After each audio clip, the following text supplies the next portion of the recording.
Hello everyone, welcome to exam forum के आज इस वीडियो में हम शुरू करेंगे 22 जून 2019 से करंट अफेयर्स के क्वेश्चन। और आज का पहला क्वेश्चन है, हाल ही में अंतर्राष्ट्रीय योग दिवस कब मनाया गया? तो अंतर्राष्ट्रीय योग दिवस प्रतिवर्ष मनाया जाता है 21 जून को, यानी कि इस क्वेश्चन का जो सही आंसर है वो है ए। अब इस साल का जो अंतर्राष्ट्रीय योग दिवस था उसका थीम था योगा फॉर क्लाइमेट एक्शन। तो आपको याद रखना है, अंतर्राष्ट्रीय योग दिवस 2019 का थीम था क्लाइमेट एक्शन। और इस साल का यानी कि जो 2019 का अंतर्राष्ट्रीय योग दिवस था, ये इसका 5वां संस्करण था, क्योंकि जो अंतर्राष्ट्रीय योग दिवस है इसकी शुरुआत हुई थी 2015 से। अब आपको एक क्वेश्चन और याद रखना होता है, वो क्या है? हर साल जो अंतर्राष्ट्रीय योग दिवस होता है उसमें उस दिन भारत में एक मेन इवेंट मनाया जाता है, जो कि भारत सरकार द्वारा आयोजित किया जाता है। और इसमें मुख्य अतिथि के तौर पे जाते हैं भारत के प्रधानमंत्री नरेंद्र मोदी जी। तो इस साल का जो अंतर्राष्ट्रीय योग दिवस का मेन इवेंट था वो मनाया गया प्रभात तारा ग्राउंड, रांची, झारखंड में। लेकिन अगर आप रेलवे की तैयारी या एसएससी की तैयारी कर रहे हैं तो आपको 2018 का भी याद रखना है। 2018 का जो मेन इवेंट था ये मनाया गया था forest research institute ground, Dehradun, Uttarakhand में। एक क्वेश्चन और आपको याद रखना, वो क्या है? जो केंद्रीय सूचना व प्रसारण मंत्रालय है, जिसके मंत्री हैं वर्तमान में प्रकाश जावड़ेकर। तो प्रकाश जावड़ेकर जी ने ये कहा कि अंतर्राष्ट्रीय योग दिवस का जो ज़्यादा प्रचार और प्रसार करेगा उसको दिया जाएगा अंतर्राष्ट्रीय योग दिवस मीडिया सम्मान। तो क्वेश्चन ऐसे पूछा जा सकता है कि अंतर्राष्ट्रीय योग दिवस मीडिया सम्मान जो है ये किसके द्वारा शुरुआत किया गया? तो ये शुरुआत किया गया केंद्रीय सूचना एवं प्रसारण मंत्रालय द्वारा। भारत में योगा के लिए एक अलग से मंत्रालय बनाया गया जिसका नाम है मिनिस्ट्री ऑफ आयुष मंत्रालय। आयुष का पूरा नाम है आयुर्वेदा, योगा, नेचुरोपैथी, यूनानी, सिद्धा और होम्योपैथी। ये भारत की जो 5 परंपरागत मेडिकल सिस्टम है उनको मिला के बनाया गया आयुष मंत्रालय। आयुष मंत्रालय के वर्तमान में मंत्री हैं श्रीपद यसो नायक। जो आयुष मंत्रालय, इन्होंने अंतर्राष्ट्रीय योगा दिवस 2019 के अवसर पर 2 ऐप लॉन्च किए हैं। कौन कौन से? पहला है योग लोकेटर, दूसरा है भुवन ऐप। तो ये 2 ऐप आपको याद रखना है। अगला क्वेश्चन नंबर 2। क्वेश्चन नंबर 2 है कि हाल ही में 58th Ostrava golden spike athletics meet में भारत ने कौन सा पदक जीता है? तो ओस्ट्रावा गोल्डन स्पाइक एथलेटिक्स में भारत ने कांस्य पदक जीता है, यानी कि इस क्वेश्चन का जो सही आंसर है वो है सी। अब दूसरा क्वेश्चन ये पूछा जा सकता है कि ये जो कांस्य पदक जीता गया है भारत की तरफ से, किसके द्वारा जीता गया है? तो ये कांस्य पदक जीता गया है भारत के खिलाड़ी जिनका नाम है अन्नू रानी, जो कि उत्तर प्रदेश से ये जोवेनियल थ्रोवर हैं। इन्होंने जीता है 58th Ostrava golden spike athletics में कांस्य पदक। लेकिन अगर क्वेश्चन पूछा जाए कि इस प्रतियोगिता में स्वर्ण पदक और रजत पदक किसने जीता, तो उत्तर होगा स्वर्ण पदक जीता है क्रोएशिया के खिलाड़ी सारा कोलाक ने। और रजत पदक जीता है स्लोवेनिया की खिलाड़ी मार्टिना रेटज ने। तो ये 3 क्वेश्चन आपको याद रखना है। जो अंतर्राष्ट्रीय एथलेटिक्स की गवर्निंग बॉडी है उसका नाम है international association of athletics federation, और इसका अभी नाम बदलकर IAAF से नया नाम रखा गया है वर्ल्ड एथलेटिक्स। ये क्वेश्चन जो है मोस्ट इंपॉर्टेंट आपको याद रखना है। जो अंतर्राष्ट्रीय एथलेटिक्स गवर्निंग बॉडी थी उसका नाम था IAAF, अब इसका नाम बदल के नया नाम रखा गया वर्ल्ड एथलेटिक्स। और वर्ल्ड एथलेटिक्स का मुख्यालय है मोनाको देश में। तो इतने क्वेश्चन आपको याद रखना है। और 58th Ostrava golden spike athletics में भारत ने जीत लिया कांस्य पदक, यानी कि इस क्वेश्चन का जो सही आंसर है वो है सी। और ये कांस्य पदक जीता गया उत्तर प्रदेश की अन्नू रानी द्वारा। अगला क्वेश्चन नंबर 3। हाल ही में किस राज्य सरकार ने धुएं से रहित रसोई के लिए प्रोजेक्ट चूल्हा लॉन्च किया है? तो प्रोजेक्ट चूल्हा जो है ये लॉन्च किया गया है महाराष्ट्र सरकार द्वारा, यानी कि इस क्वेश्चन का जो सही आंसर है वो है ए। इस प्रोजेक्ट के तहत वो महिलाएं जिनको उजाला स्कीम के तहत गैस सिलेंडर नहीं दिया गया था, अब उनको LPG गैस सिलेंडर दिया जाएगा, जिससे कि धुएं रहित उनकी किचन तैयार हो सके। तो इस क्वेश्चन का जो सही आंसर है वो है महाराष्ट्र सरकार द्वारा प्रोजेक्ट चूल्हा चलाया गया है। महाराष्ट्र के वर्तमान में मुख्यमंत्री हैं देवेंद्र फडणवीस जी। यहाँ की राजधानी है मुंबई और यहाँ के राज्यपाल हैं C विद्यासागर राव।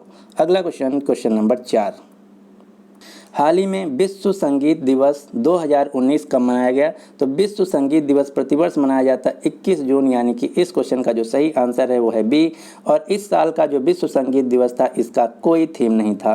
अगला क्वेश्चन नंबर 5। हाल ही में विश्व तीरंदाजी ने भारतीय तीरंदाजी संघ में जारी गड़बड़ी को सुलझाने के लिए किसे एक मीडिएटर के रूप में नियुक्त किया है? तो विश्व तीरंदाजी ने भारतीय तीरंदाजी में चल रही गड़बड़ी को सुलझाने के लिए महान स्पोर्ट्स शूटर खिलाड़ी अभिनव बिंद्रा को नियुक्त किया गया है, यानी कि इस क्वेश्चन का जो सही आंसर है वो है ए, अभिनव बिंद्रा। अभिनव बिंद्रा से आपको 3-4 क्वेश्चन याद रखने होते हैं जो कि सबसे ज़्यादा एग्जाम में पूछे जाते हैं। वो कौन है? पहला क्वेश्चन पूछा जाता है कि अभिनव बिंद्रा किस खेल से संबंधित हैं? तो अभिनव बिंद्रा जो है एक स्पोर्ट्स शूटर हैं, एक निशानेबाज हैं। दूसरा क्वेश्चन जो सबसे ज़्यादा एग्जाम में पूछा जाता है कि भारत में के लिए ओलंपिक खेलों में किसी भी एकल प्रतिस्पर्धा यानी कि सिंगल इवेंट में गोल्ड मेडल जीतने वाले पहले खिलाड़ी कौन है? तो उत्तर होगा अभिनव बिंद्रा। अभिनव बिंद्रा ने 2008 के जो बीजिंग में ओलंपिक खेल हुए थे, इन्होंने गोल्ड मेडल जीता था शूटर में, जो कि भारत के लिए पहला गोल्ड मेडल था किसी भी सिंगल इवेंट में। तो ये क्वेश्चन सबसे ज़्यादा एग्जाम में पूछा जाता है, आपको याद रखना है। अभिनव बिंद्रा को 2018 का जो शूटिंग का सबसे सर्वोच्च अवार्ड माना जाता है, जिसका नाम है द ब्लू क्रॉस अवार्ड, ये दिया गया था। तो आपको याद रखना है 2018 का जो 2018 में अभिनव बिंद्रा को दिया गया था द ब्लू क्रॉस सम्मान, जो कि शूटिंग का सर्वोच्च सम्मान माना जाता है। अब आपको 3-4 खिलाड़ियों के नाम याद रखना है जो कि भारतीय तीरंदाज हैं और सबसे ज़्यादा एग्जाम में पूछा जाता है। यहाँ से सीधा सीधा क्वेश्चन पूछा जाता है, इन खिलाड़ियों का नाम दिया होता है और क्वेश्चन ऐसे पूछा जाता है ये जो खिलाड़ी है किस खेल से संबंधित है? तो आपको याद रखना है दीपिका कुमारी, लिम्बा राम, जयंत तालुकदार, तरुणदीप राय और ढोला बनर्जी, ये सभी भारतीय तीरंदाज हैं। ये मोस्ट इम्पॉर्टेंट है, आपको याद रखना है। दीपिका कुमारी, लिम्बा राम, जयंत तालुकदार, तरुणदीप राय, ढोला बनर्जी, ये सभी भारतीय तीरंदाज हैं। यहाँ से सीधा सीधा क्वेश्चन पूछा जाता है ये खिलाड़ी किस खेल से संबंधित हैं? तो आपको याद रखना है तीरंदाज, जिसको इंग्लिश में बोला जाता है आर्चरी। अगला क्वेश्चन नंबर 6, हाल ही में किसने इंडिया बुल्स हाउसिंग फाइनेंस और लक्ष्मी विलास बैंक के विलय को मंजूरी दे दिया है? तो ऐसा किया गया है CCI द्वारा, यानी कि इस क्वेश्चन का जो सही आंसर है वो है सी। CCI ने अभी India bulls housing finance company को लक्ष्मी विलास बैंक में विलय होने यानी कि मर्जर की मंजूरी दे दी है। अब हम एक एक करके समझते हैं कि ये क्या है। जो इंडिया हाउसिंग फाइनेंस बैंक है, यह एक प्राइवेट बैंक है, इसका मुख्यालय गुरुग्राम हरियाणा में। दूसरी है लक्ष्मी विलास बैंक, ये भी एक प्राइवेट बैंक है, इसका मुख्यालय है चेन्नई तमिलनाडु में। और यहाँ पे जो टर्म आया है CCI, ये मेन है। CCI का पूरा नाम है कंपटीशन कमीशन ऑफ इंडिया, जिसको हिंदी में बोला जाता है भारतीय प्रतिस्पर्धा आयोग। CCI का फंक्शन है भारत में कि जो कंपनी है उनको चेक करना कि वो फेयर ट्रेड कर रही या नहीं कर रही, कहीं ज़्यादा तो प्रॉफिट नहीं कमा रही हैं, या फिर जो उनका प्राइसिंग है मार्केट प्राइस से कहीं ज़्यादा तो नहीं है, मोनोपोली तो नहीं कर रही हैं। तो इन सभी का जो कार्य है वो दिया गया है CCI को। ये क्वेश्चन एग्जाम में बहुत ज़्यादा पूछा जाता है कि CCI का फंक्शन क्या है। तो यहाँ पर मैंने सभी फंक्शन लिख दिए हैं और इसका PDF भी आपको मिल जाएगा, आप डाउनलोड कर सकते हैं। तो CCI के क्या फंक्शन है एक बार फिर से हम रिपीट कर लेते हैं। CCI का काम है जो भारत में कंपनियां हैं उनके मर्जर यानी कि विलय को मंजूरी देना, मार्केट को सही तरीके से रेगुलेट करना, इसके साथ साथ जो कंपनियां हैं उनको चेक करना कि कहीं वो अनफेयर ट्रेड तो नहीं कर रही, कोई कंपनी मोनोपोली तो नहीं कर रही। इन सभी का जो काम है वो है CCI का। इसके साथ ही साथ जो कंज्यूमर इंटरेस्ट है उसको भी साथ ही साथ मेंटेन रखना। तो इतना फंक्शन है CCI का। और CCI के वर्तमान में हेड हैं, चेयरमैन है अशोक कुमार गुप्ता और CCI का मुख्यालय है न्यू दिल्ली में। तो इस क्वेश्चन का जो सही आंसर था वो था B। CCI ने इंडिया बुल्स हाउसिंग फाइनेंस को, जो एक प्राइवेट बैंक है, इसको लक्ष्मी विलास बैंक के साथ विलय होने की मंजूरी दे दी है। अगला क्वेश्चन नंबर 7, हाल ही में DPIIT के अनुसार FFS ने पिछले 3 वर्षों में कितने स्टार्टअप को वित्तीय सहायता यानी कि फंड प्रदान किया है? तो DPIIT के अनुसार FFS ने पिछले 3 महीना में 249 स्टार्टअप को फंड यानी कि लोन दिया गया है। तो इस क्वेश्चन का जो सही आंसर है वो है C। अब हम एक एक करके देख लेते हैं DPIIT क्या है। तो DPIIT का पूरा नाम है department of promotion of industry and internal trade, और इसको हिंदी में बोला जाता है उद्योग संवर्धन और आंतरिक व्यापार विभाग। ये क्वेश्चन सबसे ज़्यादा एग्जाम में पूछा जाता है। यहाँ से इसका फुल फॉर्म तो आपको याद रखना है, DPIIT का फुल फॉर्म है department for promotion of industry and internal trade. इसका फुल फॉर्म आपके एग्जाम में सबसे ज़्यादा पूछा जाता है।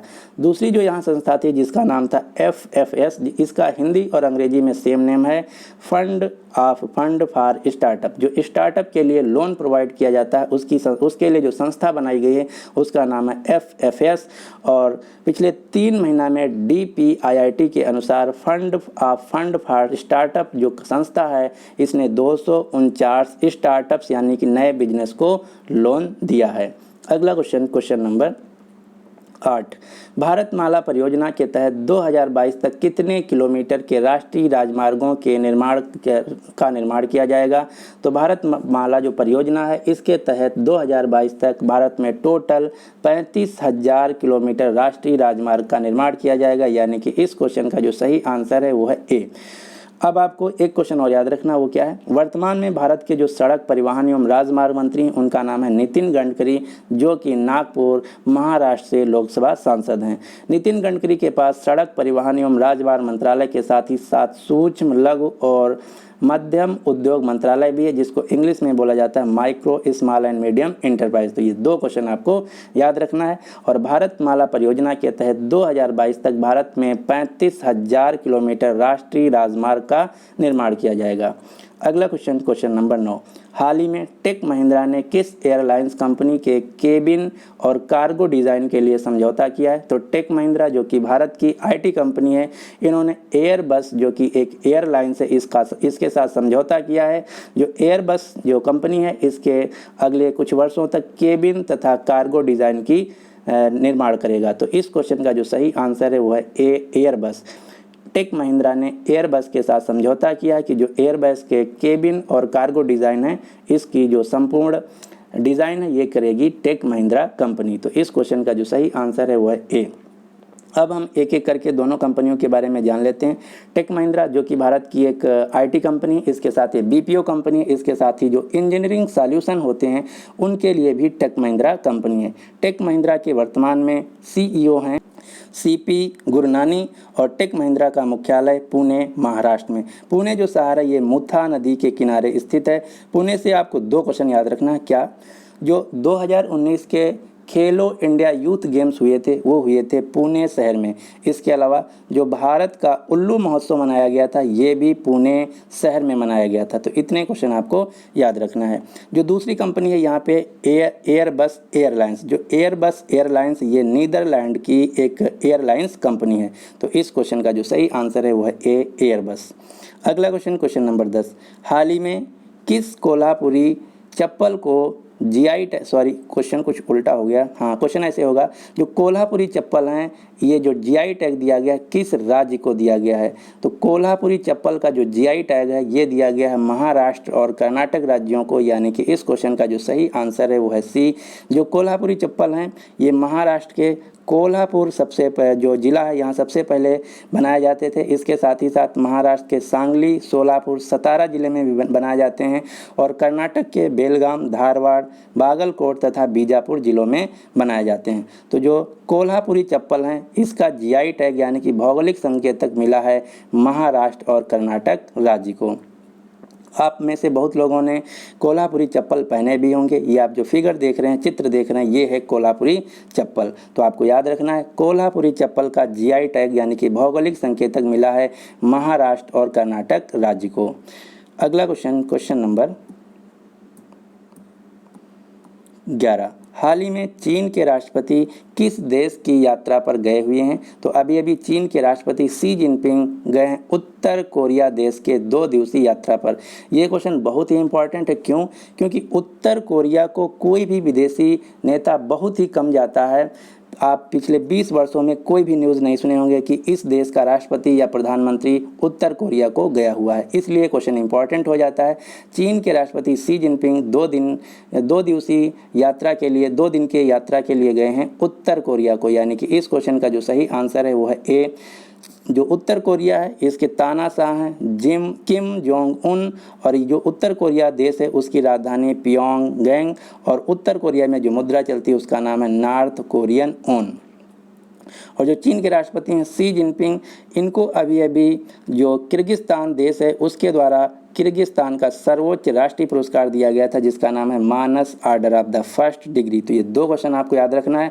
चीन के राष्ट्रपति शी जिनपिंग गए हैं 2 दिन के दौरे पे उत्तर कोरिया देश को। इसके अलावा जो शी जिनपिंग हैं इनको किर्गिस्तान देश का सर्वोच्च राष्ट्रीय पुरस्कार दिया गया है। तो इतने क्वेश्चन आपको यहाँ से याद रखना है।